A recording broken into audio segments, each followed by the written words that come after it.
Turn on that radio and back here. The cops ain't likely to catch up with us, not tonight. So we can all be quiet and peaceable and listen to the music.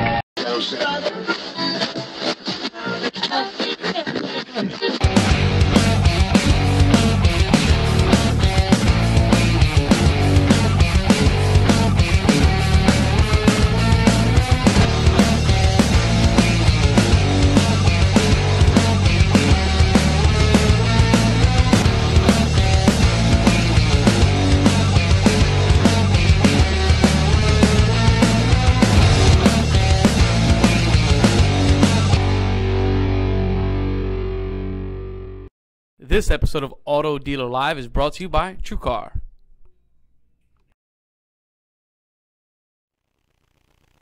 Welcome to Auto Dealer Live. I'm Dave Villa. I'm Dave Cribbs. And we're coming to you today. Tommy Elwell is not going to join us today, and it is a special show today. I think, Cribbs, I consider myself honored to do this show today. It's going to be difficult because we're going to be honoring someone who was special to the show. We are honoring Alan Ram today. And Alan, along with Krista Buchanan, passed away this past Monday afternoon. And he literally has caused it was just a shaking in the auto industry. I've never seen really just how many people that were touched by one person in the auto industry. So we're going to honor Alan today. Alan, Dave, with regards to our show, not only was he a friend, but, I mean, he believed in us before anyone else did. And Alan was an original sponsor of this show for close to 3 years. And so we became very, very close, and probably one of the most integral, direct people that I've had the privilege of knowing in this industry. Would you agree? 100%. And it's obviously, it's difficult to talk about still. It's like, you know, for me, Dave, and I'm sure you've kind of gone through this, and we've touched on it actually a little bit, but it's almost like it's still not real, right? It's like you keep going, does this really happen? Does this really happen? But as unfortunate as it is, it did happen, and I'm just like you said, I can't even begin to say how honored I am just to have a moment to reflect and really honor him on the first half of the show. And yeah, absolutely. And so, you know, one of the things I think that anyone who knew Alan at all, you know, he made you smile. He made you laugh. And so we're gonna remember Alan and honor him the way that he would want to be remembered and honored, because he touched lives. He changed people for the better. He challenged you.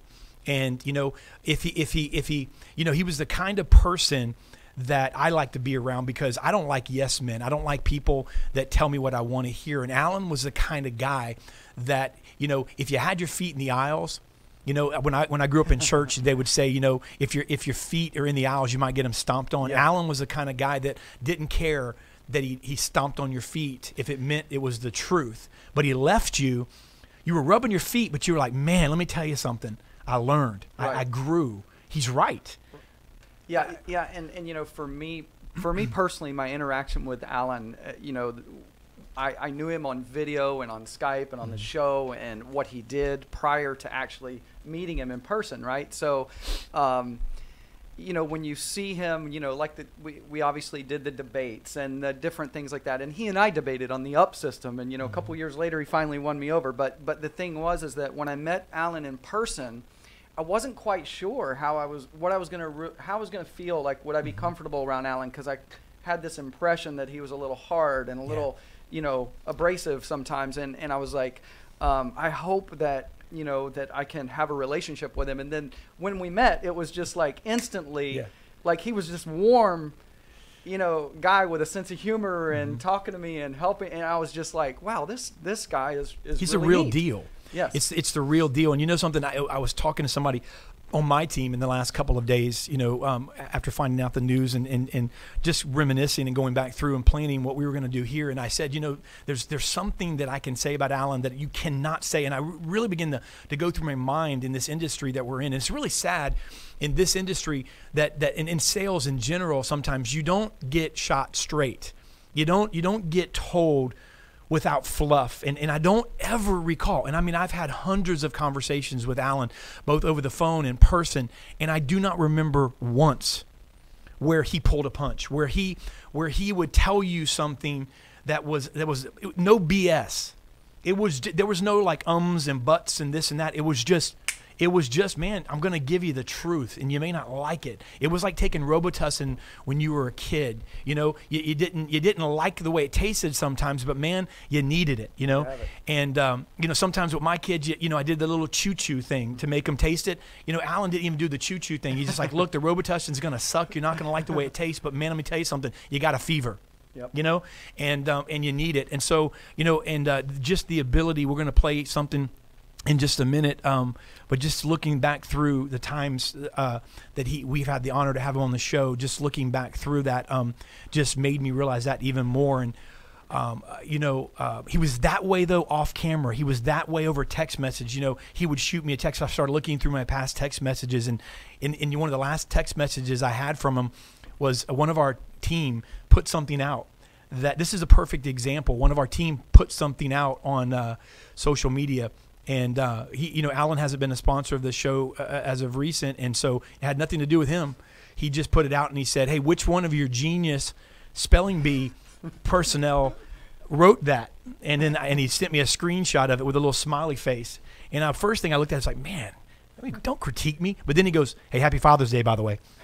That was what he did. You know, that's Alan Ram. You know what I'm saying? He'd walk up and smack you in the face and then rub Neosporin on it. You know what I'm saying? Right. Like it made you feel good about being corrected in a positive way. So what an honor to know somebody like this. And I'm really excited. In just a few minutes, Dave, I know we're going to have some people who knew him better even than we did, some friends of his on the show, so they can talk about what he meant to them. And I'm very excited about that. Yeah, I am too. And, you know, I'm sure that, you know, as much as we enjoyed Alan's company and time we got to cherish and spend with him, you know, there are so many others that are so much closer to Alan, that are with him on a daily basis, that are suffering right now. And also the young lady, the young lady, Krista Buchanan, we can't leave her out because there's 2 lives tragically lost.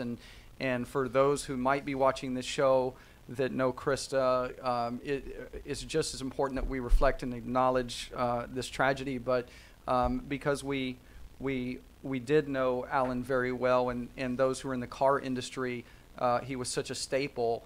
Obviously, we're going to have some colleagues of his, some close friends coming up right after we reflect on some great times that we had on the show with Alan. Yeah, absolutely. And I know that just that you know, some of Alan's employees may be watching. I know I believe his sister is watching. I just want you to know that that you are in our prayers, and you know, this is a time. And I want to say this, you know, being in ministry and being around you know, families when there's a time of loss. One of the things you can do, we say this often.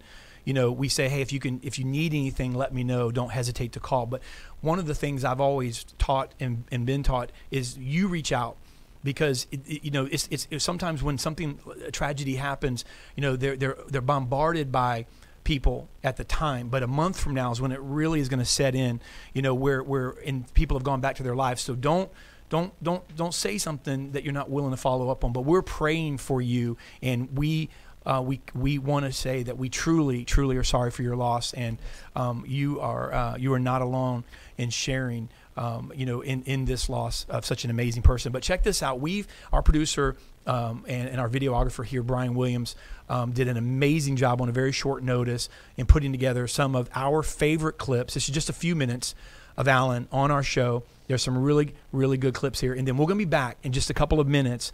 And we're going to have callers such as John Marazzi and Brad Lee, Matt Lasco, Alan's childhood friend, David DePasquale. If I said it correctly, he's the CFO of Northtown Lexus. Has known Alan since they were 10 years old. 10 years old. They're 43 years they remain friends. And so we're going to hear from them as we dedicate the whole first half of our show to Alan Ram. But check this out.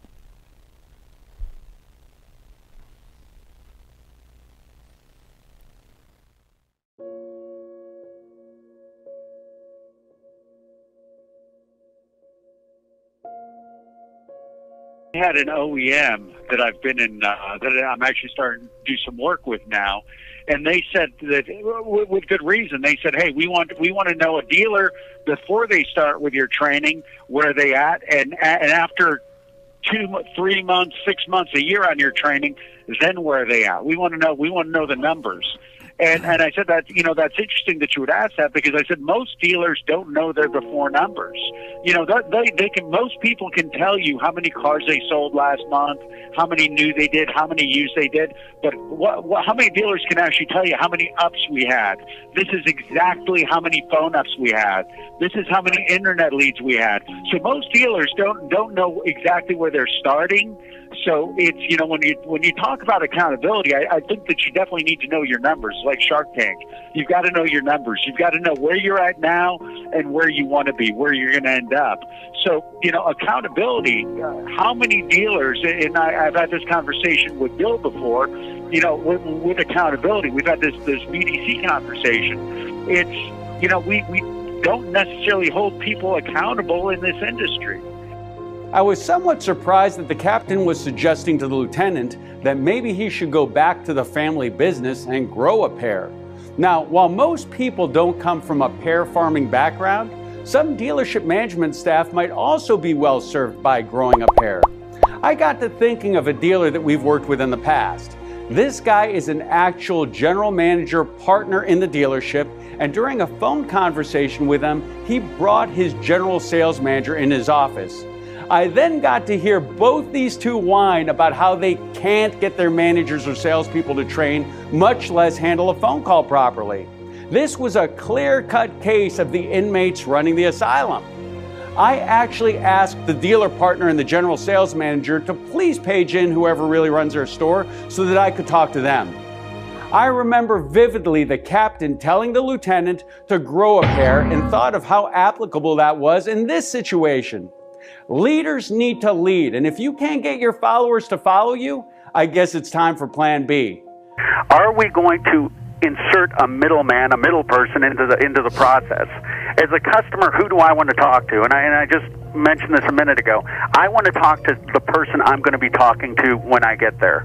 And when it comes to setting, it is about creating rapport. It is about showing an interest in what the customer wants. And it's just too easy to prey on the misconception of some dealers that this stuff can just not be trained to their salespeople. The problem is that a lot of the things that dealers have bought over the years have not necessarily been training. And training your people is work, okay? It's like working out. We all know that getting in shape is about exercising and eating right, and that's what losing weight and getting in shape is about. But yet there are still those people that are on TV at 2 a.m. looking for the infomercial with a magic pill. Let's face it, good managers are defined not by what they do when they have a showroom full of customers, but more by what they do when there are no customers in the showroom. In 2015, whether you like it or not, the car business is all about conversion of opportunities and drive traffic. All those great closers and desk people are not doing you a whole lot of good if your dealership is not converting effectively on the telephone and internet. As an owner or dealer, you see 5 salespeople standing by the front door doing nothing. Don't kid yourself. Your dealership is not being effectively managed. Management by Fire is a 2.5-day intensive course conducted entirely by me that teaches managers how to effectively manage in today's automotive industry. Process, and John and I were talking about this at lunchtime as well. It's about process and execution of those processes. A lot of people know what they should be doing, but let's face it, a lot of dealers are making a lot of money despite the fact that they don't do a lot of the right things and don't rise. John was talking about those guys already thought they were doing a big job at Sun. And come to find out, 1 month in, they weren't doing that big a job at Sun. And I think it really boils down to, does boil down to leadership. Ultimately, that's my answer, is leadership. I was in the Marine Corps, and I'm used to, I think I was brought up that way with very strong leaders, not a bunch of people going, hey guys, can we do this? Is it, hey guys, let's take a vote. Is it a, would you like to do this? No, it's good, solid. The Marine Corps was, obviously I think the best organization I've been a part of, and but has strong leadership. And I think that these groups, The group runs at the pace of the leader. Conditions are training, a lack of training, a lack of process, and a lack of accountability. And I'm not buying the fact that, why won't they do it? Why won't the salespeople do it? Well, they just won't. I don't agree with that. I think that they can and they will if we do a few things right every day. And that again goes back to the people that are successful will do what people that aren't successful won't do. Listen to that. Dude, okay. I can't believe I put on pants for this today. Okay? Now we're talking about having people from third world. For all we know, you don't have any pants on. We have people from third world countries right now. Why would I want somebody making minimum wage making the determination if a call was maximized or not? Let me ask you a question, Jerry. What is the goal of a sales call?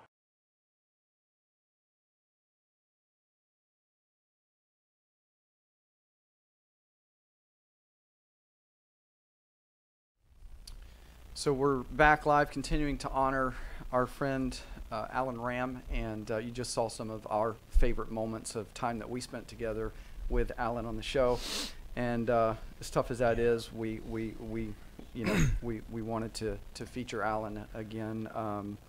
It's a tough day. It's a tough day on the screen, and with more importantly, with those who are even closer with Alan, people that spent more time around Alan's family members that are watching. So we're gonna go to our callers on the line, and I'm gonna start with the friend of Alan's from the time they were young men, very young men, 10 years old. We've got Dave, and forgive me, please correct me if I mispronunciate the last name, but D. Pasquale. That's correct. Yes. Okay. Thank you, Dave. I That's correct. Appreciate you being on the phone. I know this is challenging, but please tell us about your time with Alan, and just kind of maybe share the thoughts you would like to share with the automotive community.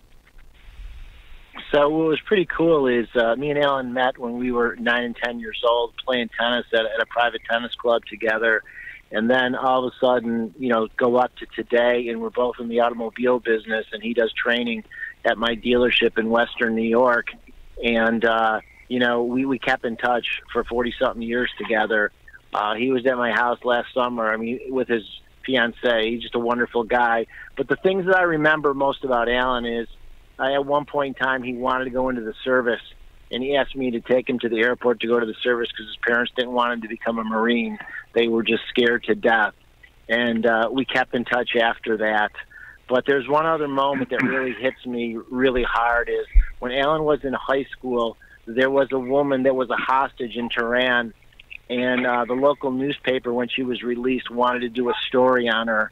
And Alan, at age 16, got the story before the local newspaper and had it printed in our local high school. He was a guy that just had a smile on his face and could just do whatever he wanted and accomplish it. And over the years, we all saw how successful he was. But every time you saw Alan, he had this smile on his face like he was happy to see you and he wanted to be with you. Yeah, absolutely, David. And let me ask you, David, just on a side, we were mentioning earlier how Alan, he loved people, and but he had a tough love, and I think that's missing in so many ways in today's society. And Alan was just a breath of fresh air, in my opinion, when it came to that. But my question is, when you guys were kids, did he critique you at 9 and 10 years old? Did he critique your serve in tennis? Was Alan that way then? Was he always that person that was just pushing you to be your best?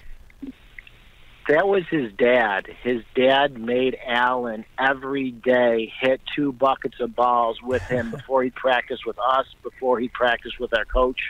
And every day his dad had him on the court 2 hours before everybody else. And his dad was the critic. His dad was the professor. And when Alan got a little older, him and his dad went separate directions. That's why I had to take him to the airport when he wanted to become a Marine. But Alan got that from his family roots. His dad was a professor at the local university.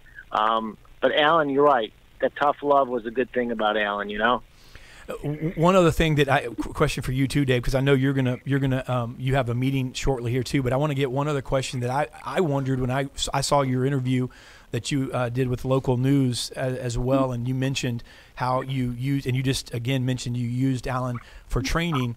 And here's the thing I think that is really the testament, if you want to know how talented and how good he was at what he did, you know, not just the person, but what he did. He was so passionate.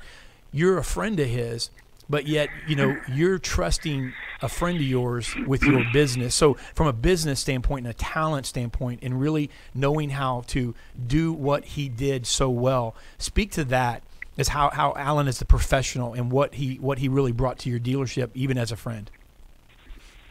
Well, one thing about Alan, he always did his homework and he was very bright. So when he first approached me and said, hey, I'd like to do some work with your group, you know, at first I thought, geez, I'd be honored, because he's always been an honest guy, and I knew a lot of groups that were working with him already, and I didn't realize he was coming from the West Coast all the way out to the East Coast. So, you know, I mean, it was pretty spontaneous. So I trusted him wholeheartedly, and then when he started the Fire Phone and everything else, you know, our people succeeded, and, you know, it was great. He had the videos. So, you know, I mean, it was the type of thing where you could text Alan if you had a question, he'd get right back to you. Half of it was social, half of it was business, but he always kept it in line. He did a great job. Well, thank you, Dave. Yeah, thank you so much, Dave, for sharing with us today. We're going to go to John Marazzi, the managing partner of Brandon Honda and Sun Toyota here in the Tampa Bay area. And John, just a few minutes ago, in one of our favorite moments with Alan on the show, that happened right there in your showroom. And although I wasn't in that shot, I was actually standing right in front watching, because I didn't want to miss the opportunity to see you guys doing this on the showroom floor. So I was there and saw it that day firsthand. But maybe talk about, I know you had a relationship that went beyond the blacktop with Alan. Maybe talk about that for a moment, John. Well, you know, he was such a unique guy, because not only could he dish it out, but he could take it. And he loved the fact that he would be opinionated, and he would have no problem expressing that.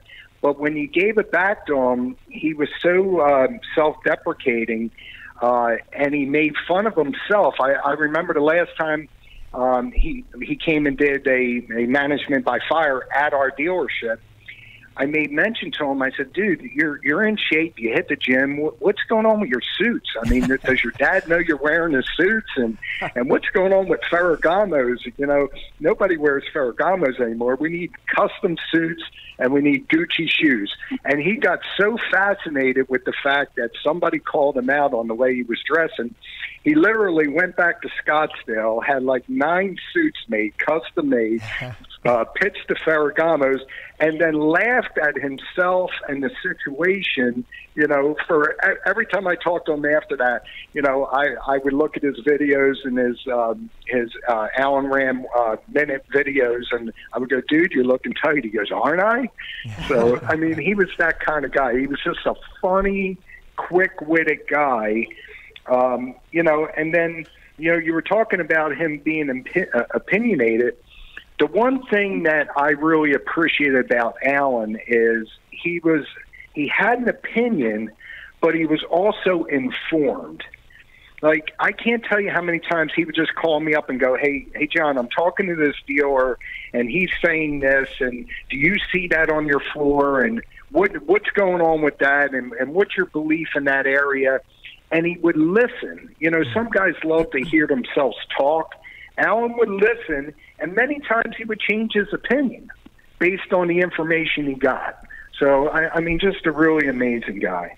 You know, that's interesting that, you know, hearing that, because Alan was opinionated, and when he believed in something, you knew it, as we've referenced and as the clips that we've watched show you. I mean, he was a broken record to the place where he never, when he believed in something, he didn't veer off of it. But John, that's really interesting, and I think that's a sign of a true leader, when you not only can stand integrally with what you believe on the core principles, but then if you feel like maybe you're wrong, and you know that you could take that as well, and then go, hey, you know what, I never stop learning. And Alan had that quality about him. and I was aware of that as well. He would ask you in a way, not out of insecurity, but ask you, do you think that that's the right message? I remember him asking me that, hey, do you think that's the right line for me to go on? What do you think about that? And he wasn't asking from an area of insecurity. He was trying to be laser on, and that's a very, very rare character to be able to do that and then turn right around and be so confident in the change. I mean, would you agree with that? Yeah, and it's a rare trait, because normally people that are confident and intelligent, they form their opinions and they stay with them. But he would look me in the eye, and I could see his mind going, analyzing the information, and many times he said, "You know what? We talked about, he quotes me all the time, it's not who sells the most, it's who spills the least." And when I told him that, his brain got, because I said, "Alan, many times we're getting the opportunities, we're just not doing a good job with the opportunities we're getting." And he was just so giving and so, like the last time he came to Digital Dealer, he called me on the phone. He says, "Hey, listen, I'm flying into town." Now, literally, he's flying from Arizona to Florida to speak at Digital Dealer. Any other speaker or human being would do the least possible, get in 5 minutes before, do their speech, hop on a plane, go home.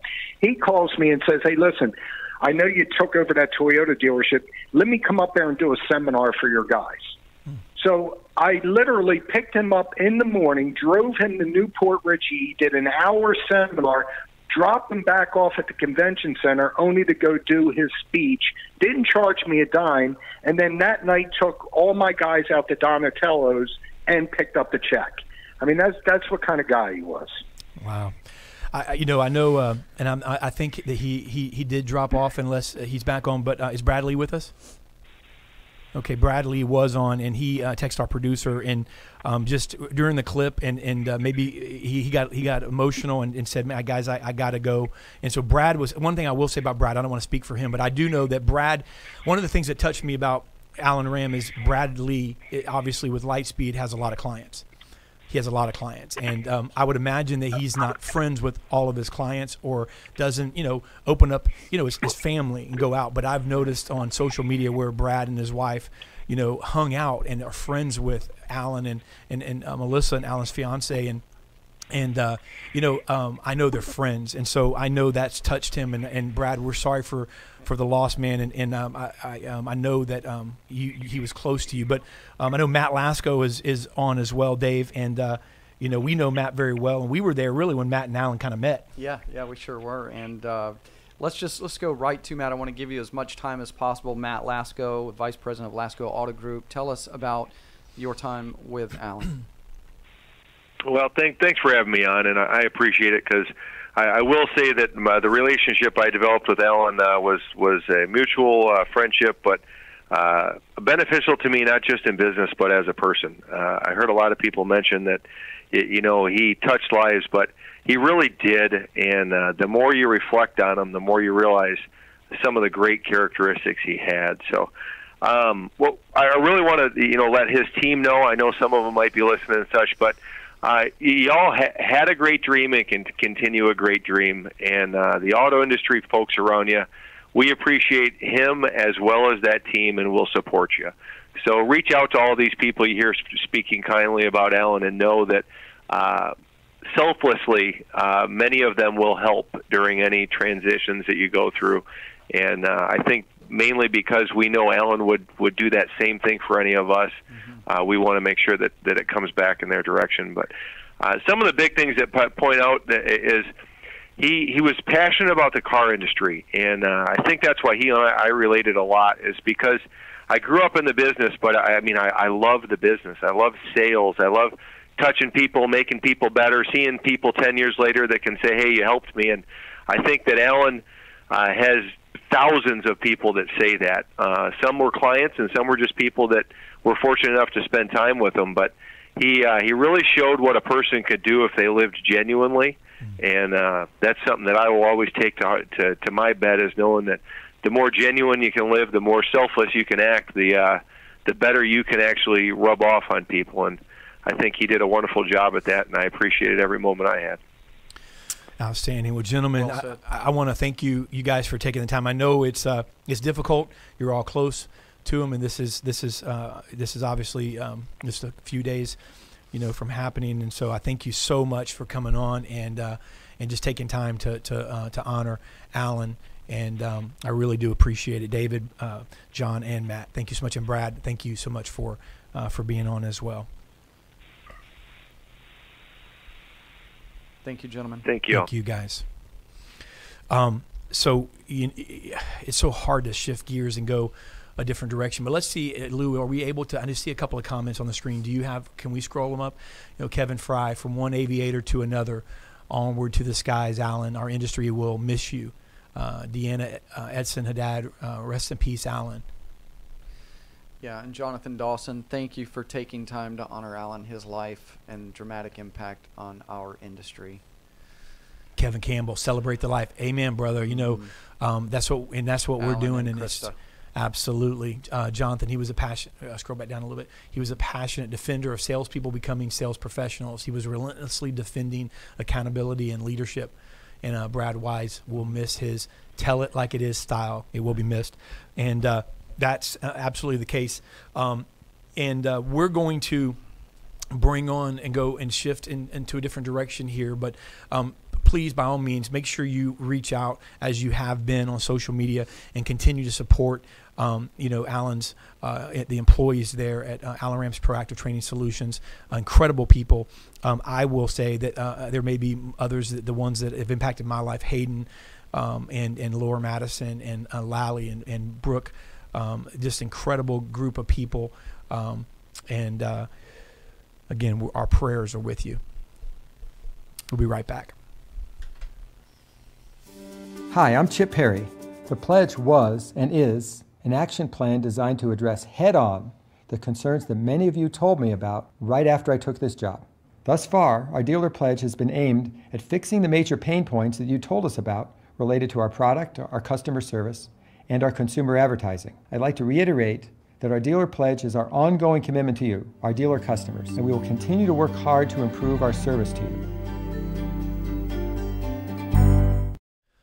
Okay, guys, we are back. Thank you for joining us. This is Auto Dealer Live, and we're going to go into the second half of our show. We had a show scheduled today in its entirety for Digital Road to the Sale, and we have some incredible car professionals that are with us today, and I want to go ahead and introduce them and bring them on. We have Danny Benitez, principal at Dealer Health, former operating partner of Flint Hills Auto.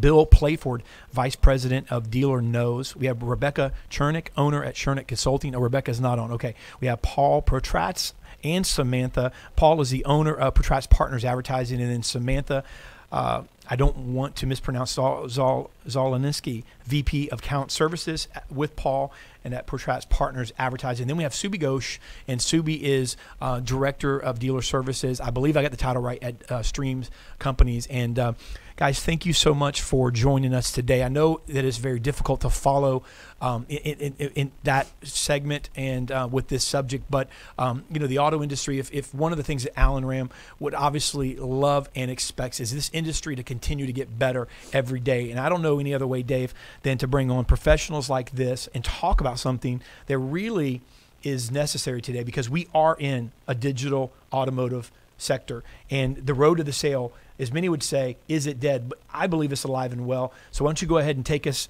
in, man, and pose the first question. Yeah, well, the road to the sale is alive and well, but we're getting there in different ways now, especially with our digital capability, no doubt. So let's go to Danny Benitez first. And Danny, do we need to, before we even start, do we need to define what digital road to the sale really means? I mean, that might be interpreted differently depending on where you're at, but maybe go ahead and speak to that.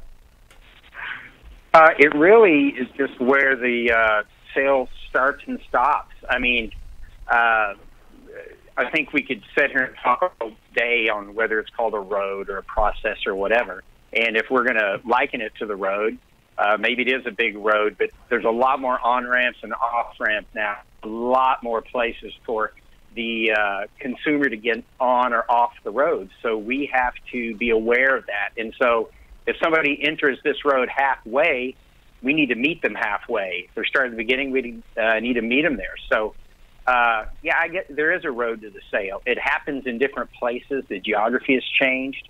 The meet and greet now can happen while the consumer's in their pajamas at home, and the qualification can happen online. The demonstration can be via 3D walk around, whatever.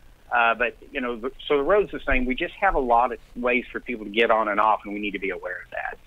So you're saying, Danny, I mean, the road's there because it leads from point A to point B, but there's new on ramps, there's new off ramps, and there's things that we need to be aware of. And one of the things that I've always thought about when we discuss this topic, you know, is the fact that you're still going to have the end result of a human being buying an automobile. And it's just, you know, I think it's almost foolishness as if we as automotive professionals don't adjust ourselves or think that we need to adjust ourselves to handle a customer properly from the digital perspective. I had my son. We just bought my son. We just bought my son a new. My son is it was kind of a final car that we're gonna pay for. It's like he's got a job. It's like, all right, he's gonna be graduating from college and be like, get a job, you will pay for it yourself. But you know, right now we bought him a new Jeep Wrangler, and we went to a store. I won't name the store, and we tried to find a specific one that had some bells and whistles on it. Well, you know, I ran into this situation in the car business, Danny, and you know, and maybe I'll go to Subi on this. I ran into this situation where, you know, my wife reached out to this, looked at a price on the internet on a specific vehicle because there was only certain ones that we were looking at. And then when she found the one, it had a price on it. When we confronted the BDC person, this person was very naive and didn't understand, gave us an incorrect price. I got the manager on the phone and said, look, I'm in the industry. I went to a buddy of mine. I know what you guys paid for it, and I'm not trying to beat you up. I'm even going to give you the ability to make some money on it. But this is what he said as a Chrysler Dodge Jeep store, that I should pay for it. And the guy goes, all right, great, I'll do it. And then Subi, within 10 minutes, he has his, not him, the BDC person again, shoots my wife the information. And guess what? It was the original price that I told him I wasn't going to pay. And it was just this like mess up situation that was so jacked up. And is that where we're dropping the ball? Like the digital road to the sale that we're forgetting? It's obviously the CRM's fault. Oh, okay. That's what I was wondering. They had the wrong brand. If they just get rid of that CRM and get another company in, I don't think that'll ever happen again. Right, Subi? What do you think, Subi? Absolutely. Yeah, I mean, you're in the industry. Imagine how many people who aren't in the industry experience that on a daily basis throughout the country. I get my family and friends reaching out to me saying horrible experiences and saying, what exactly do you do? Because I don't know if this is getting any better. And we have to fix that. Just like we have a lot of on ramps and off ramps to get people in the sales process, we also have a lot more opportunities to chase away prospects well before they come in the door. And you're bridging sales and marketing together is one of my greatest passions. I was in the role of the marketing director, so it was always, you know, marketing has no idea what you're doing, and you guys want us to be soft and lose growth and blah, blah, blah. And the reality is that isn't the case. You don't have to lose growth. You just have to do it right. Think like a consumer and provide for them a better experience that makes sense in today's world. You can have your shady tactics and all that kind of stuff. If that's the kind of dealership you want to run, you can still get away with a lot of it. At least be on the same page, because people are smarter and more communicative now than ever before. And if they don't have a good experience, David and Diana going shopping, the David and Diana that aren't in automotive go shopping and have that experience, they're not going to go and give that manager a second, third shot. Yeah. They're going to go down the road, they're going to complain about you, and they're going to post it on social media and tell all their family and friends about it. Now you just lost 20 or 30 or 40 more sales. That's good. That's thank you, Subi. And we're going to go to Paul. And Paul, you know, we're talking about the digital road to the sale, and really before the road to the sale is the digital marketing. And I know that's your kind of area of expertise. What are you seeing right now? Where do you feel like the biggest opportunities when it comes to digital marketing to kind of start the consumer on this path are?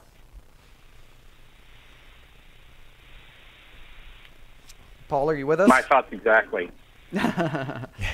Paul or Samantha. Samantha, are you on the line?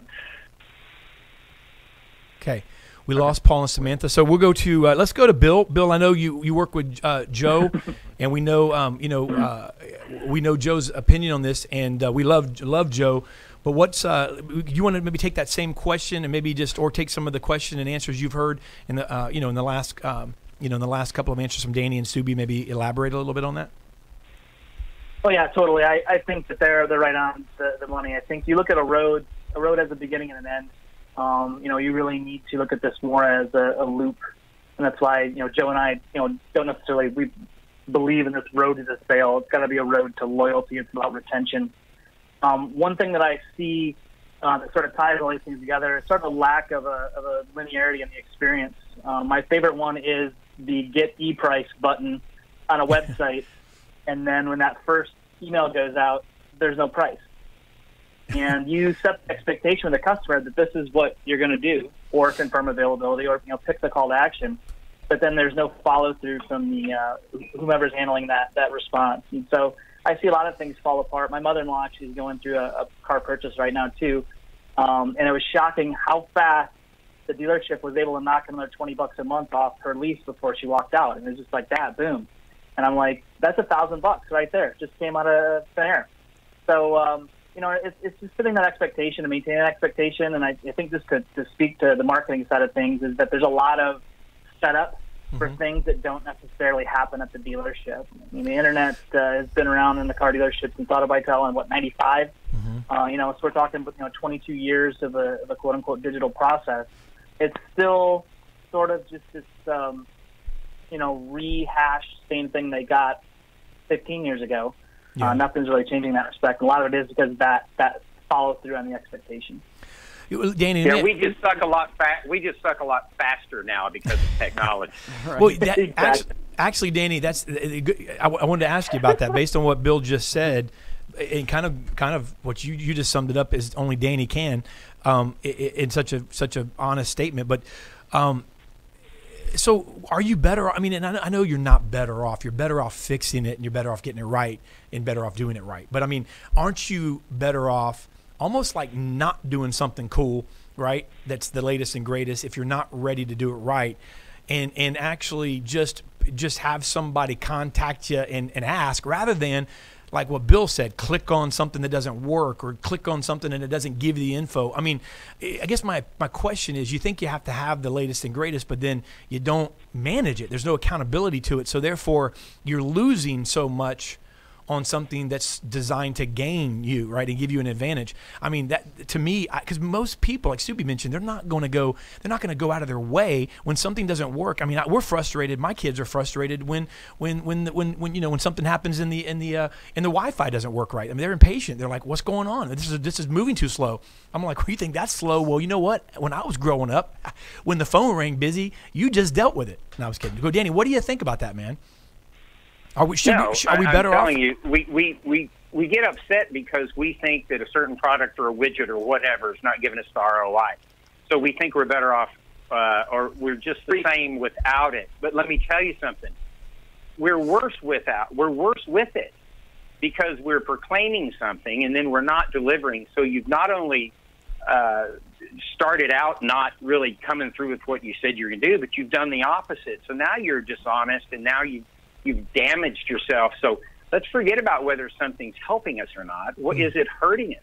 I wrote an article a long time ago about building a better digital hamburger. And it's basically just, if we're going to open a hamburger, if we're going to open up the Subi, Bill, and Danny hamburger joint, and we're going to get Paul Portrach to do our marketing because he's a badass and he has super cool jackets. And so we're going to get him to do this. And what happens is that we get all excited about it, but we don't deliver the hamburgers. So we haven't made our hamburger taste good yet. So what are we going to do? Let's go tell everybody about our crappy tasting hamburger so they can come in and be disappointed, and then we're really in trouble. I was on the same kind of note. I was talking to Chip at Call Review, and he was telling me that inbound calls, that 33 or 35% of inbound calls never reach the party that they're going to. So you're already only getting 65 cents out of your dollar with your advertising budget anyway. That's good. And then they see what's online. It doesn't match when they get there. I'm telling you, there needs to be a total wave of simplicity to come across this business, and I'm just the man to deliver that message. Yeah. Amen. Well, let's. Amen. Subi, I'm going to go to Subi, and I'm going to say, we just heard some really some very intuitive stuff there by Danny, and he sat in the chair of making these decisions for dealerships, and let me just ask you, Subi, where do you think that?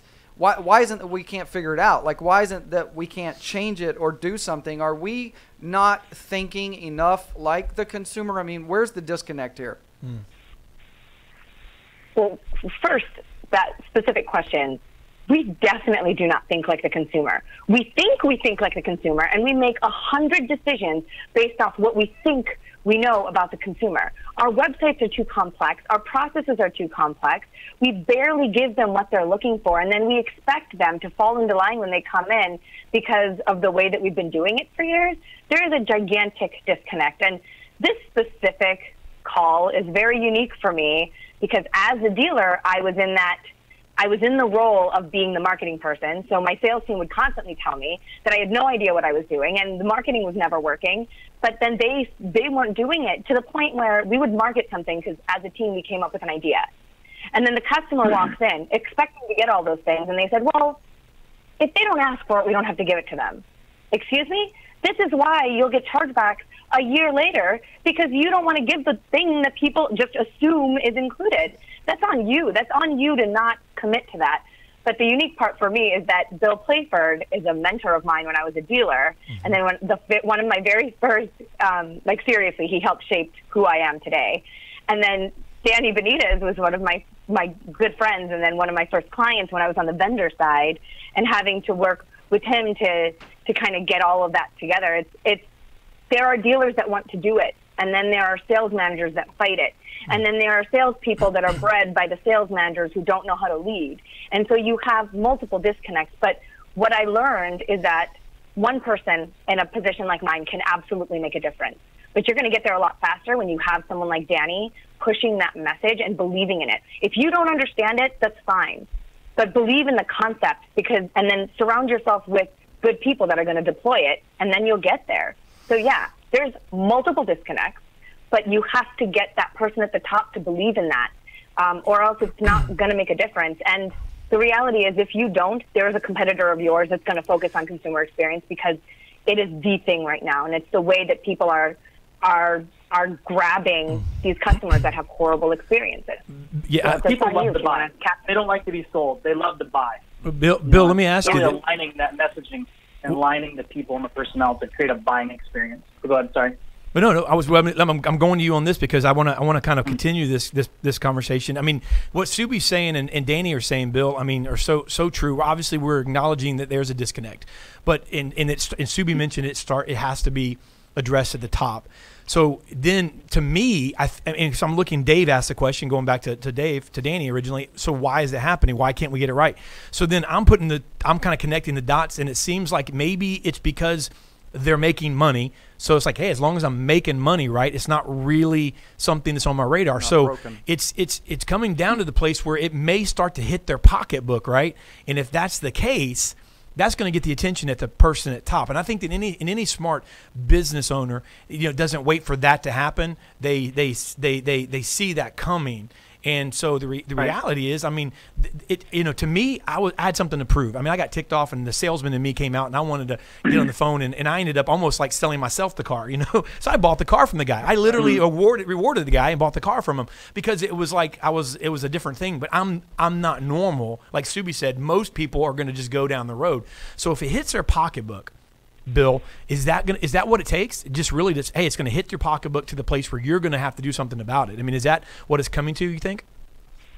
Yeah, and I think we saw that pattern happen before back in the Great Recession. When I was still in retail then, it was easy to do well when you're cranking out a ton of units, record star year in, year out. Mm-hmm. And we're seeing the same thing now, is that we've had, 3 record years. Really just the last 10 years have been great for most dealerships. And a lot of it's just because consumers skip the buying cycle. It's not a matter of doing a good job, but there's just pent-up demand. Yeah. And so I think a lot of people are going to have this sort of right-size moment where, like, okay, we cranked up the units, we got our stair-step money, we got our flow-through money, where the case may be. It propped us up. Now it's a reality check time. You know, a lot of the things that we were cutting corners on, to Sugi's point, you know, about customer service and stuff like that, we can't really cut those corners anymore because all the easy business happened, and now we have to go back to work and actually, you know, work to get our clients and work to get them out of their leases early and work them to get them out of negative equity situations we put them in 4 years ago. These are all things that are going to happen. I mean, the market's softening, so a lot of dealerships are going to have that gut check. And just to your point, I think the ownership, and Sugi mentioned this too, and Danny was an owner, I think they have this mindset of like, hey, we got to do something. But the problem is the management team kind of runs wild in a lot of situations. You know, worked with well over 1,000 dealer personnel over the last 10 years. Management kind of what it wants to do sometimes in terms of sales managers and general managers. I wrote a blog post, Danny, called Singing from the Same Hymnal, and I feel like a lot of the same departments aren't singing the same tune. And I think this is a good opportunity when we go through this market correction for the better dealerships to get on that same page and start singing the same song. I like that term, market correction. Yeah, I like that too. Let's go back to Danny. I have a quick question, and I'll just kind of throw this out there. You know, Dave mentioned earlier how, you know, he kind of had an experience recently, and I bought a brand new Jeep just a couple months ago as well. And when I originally went on the site, I was like singing the praises of the dealership because not only did they have all of the information, but my gosh, it was like whoever did their site, and I don't remember now, I probably should give them credit, but it was just so friendly for me. It looked so much different than the other sites, that site is what got me to the store as I drove past 3 other Jeep dealerships, even though I'm in the business and I know, you know, I'm sure this store could really compete with this one anyway, but it was just the fact that I appreciated what they had done. You want to reward them. Yeah, I want to reward them. So I go there and I was able to, you know, do that transaction. Everything went fine. Fast forward, I knew at that time that I was looking to buy a second vehicle that happened to be a Dodge product that Dodge and Jeep sell, obviously at the same point. So I was ready to go back. So I went on the site and went to look to, you know, get the same type of feel and information for this second vehicle, and they had completely changed the website, and now it's price locked, and you have to fill out a form. Was there a new GM? I mean, I don't know, but I can tell you this, that I did not move forward, and I kind of just put it on the shelf because I didn't want to go through that process of submitting a form and doing all that. So Danny, maybe speak to that. Are they right? Am I right? What's going on here, man? Obviously, sales went down a little bit, and they blamed it on the website. So they had to change companies. Or a super hot website provider salesperson came in that he thought that was a good idea. Or they got super smart. They got super smart. They got the customer experience worked out, so they fired the general manager and brought an idiot in that used to work at Sharpie Motors. So, yeah. So the whole thing is that we can't, when I say we, I'm talking about an industry, you know, but we can't leave well enough alone. We can't fix things right the first time. I'll go back and chew my tech's ass out for not fixing a car right the first time, but we can't fix our own products and the things that are the very conduit to our customers right the first time. Get your website. I don't care if it's pretty or not. Get it working, get it converting, get it user-friendly. And the first experience, the personality disorder this dealership had, the first personality, got it right because your online experience matched the experience when you got there. And that's the key. That's rare, but it's what we're looking for. It's when we fix it, we need to know how we knew we fixed it. Does that make sense? We need a scorecard. We need to understand. And that's what I'm doing now. You know, I've been a dealer. I've done all these things. And so what I'm trying to do is take this voice of reason to dealerships and understand that your stuff's at the core. When you want to get in fit, you've got to work on your core, and you've got to do the basic things. And that's why in my business, the first thing I want to look at your dealership is your financial statement. The first thing. We want to start from there and work back, and let's find out what the core problems are. And I don't mean this bad for marketing or anybody, because I love marketers all to death. But let me tell you, it has its time. You better get your product right. You better get your hamburger tasting good before you tell everybody about your hamburger. Yeah. And it just needs to be done in the right order. So we're knee jerk. We do things because some person at a 20 group 3,000 miles away did something one time and it was cool. So they come back. God Almighty! I hated when my GM came back from a 20 group or my dealer. They're like, oh God, we're going to change everything. We're setting sales records, but Joe Schmo from Tupelo told me that, you know, to park every car upside down and shit. It was just on and on. So we've got to stop being knee-jerk. We have to start looking at these things foundationally and working backwards. Danny, sorry, Danny, if you can I just add on to that really quick? Yeah, sure. Let's before you do that, can you just, Danny, can you tell everyone where they could, because we're going to give Bill and Subi the last couple minutes as well, and then also to give their information. But can you tell dealers that need help where they can locate you and where they can find you? Yeah, both my web addresses go to the same site, DannyBenitez.com or DealerHealth.com. Go there, all my contact stuff, all the stuff I do. I put too much crap on there. Bill's already chewed me out. He says, oh, my God, there's so much stuff on here to that. So when you're super multi-talented, it's tough to really narrow it down to a few things, Bill. Yeah, DannyBenitez.com. And call me. I mean, I just want to help people out. And so suck it up and be transparent and say, I need some help, and we'll figure things out. That's what I do. Awesome. I told him that it was like SEO circa 2007. It's just loaded with keywords. Loaded with Bill talking hamburgers, all kinds of stuff. Bill, you got that cool library behind you, man. Give us a couple of minutes of just give us some really good nuggets here, and take a couple of minutes to close out, and then at the end, if you're tell dealers how they could also reach out to you and what you could do for them as well. Certainly, thanks. I just wanted to add on to what Danny said. I mean, one thing we always got to bear in mind is that customers aren't buying cars every day. I mean, we're in the industry. I mean, a lot of us stars, we're all three of us worked at dealerships for a long period of time. Like, we see it happen daily. We're delivering cars, but for the consumer, it's something that happens every 5-6 years now. I mean, what's the average loan length now? 69 months now, or something along those lines. So they're not going to your website every day, is the point. And so, even when we refresh our sites, like, they don't care. It could be 4 or 5 years later, makes you go back to your website. And I think the other thing that I have to bear in mind too is, like, who's looking at our website? What's our market like? Like, if you're in San Francisco and people are like these weird cybernetic organisms out there, the website might need to be different. Whereas if you're, Joe Schmo from Tupelo, it might be a different story. I think you look at the most trafficked websites, Google, Craigslist, Wikipedia, like, they're dead simple. They're boring, but they're extremely easy to navigate. And I think that that's what the customers are going to every single day. That's what they're exposed to. That's what they're used to. So to make these really convoluted websites, I think a lot of dealerships do themselves a disservice at the expense of looking dead sexy. They look awesome to us because we look at them every day. We appreciate it. But I think to the consumer, we always got to bear in mind who they are.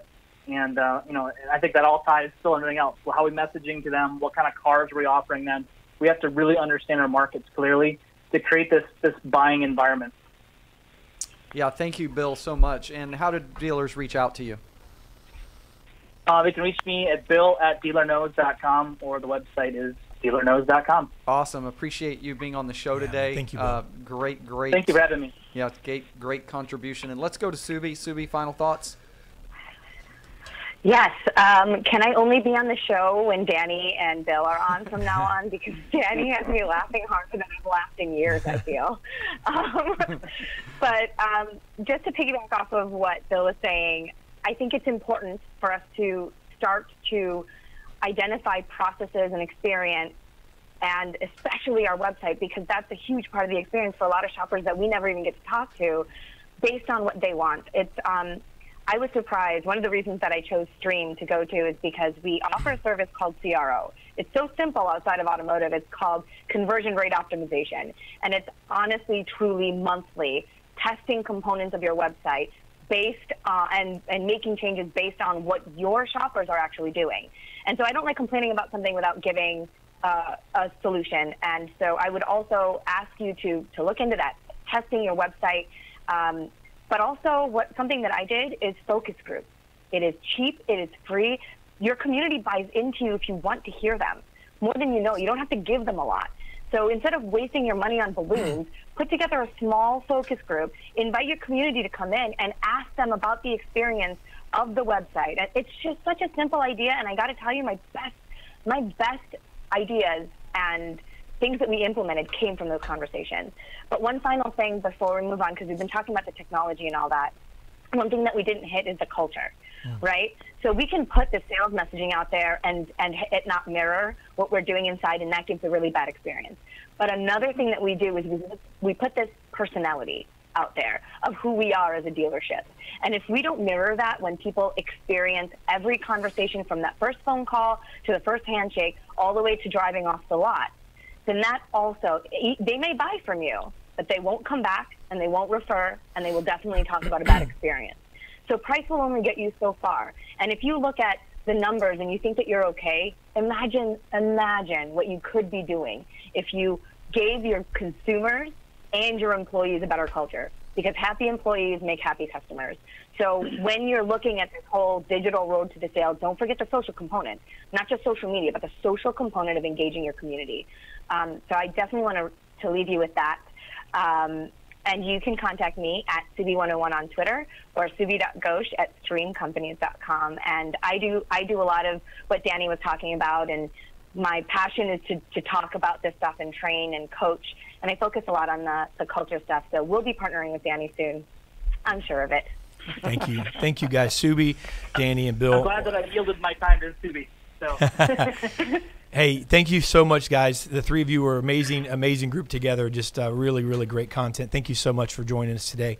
And we really do appreciate it. Yes, thanks, Subi. Yeah, condolences to all those who are affected by Alan's passing, too, by the way. We don't want to forget about that. Yeah, absolutely. Thank you. Absolutely. Best wishes, everyone. Yeah. Thank you, guys. Thank you. Thank you guys very much. Great panel, Dave. Great show. Yes. And, man, I appreciate you hanging with me today, man. I love you. I appreciate you. Love you, too.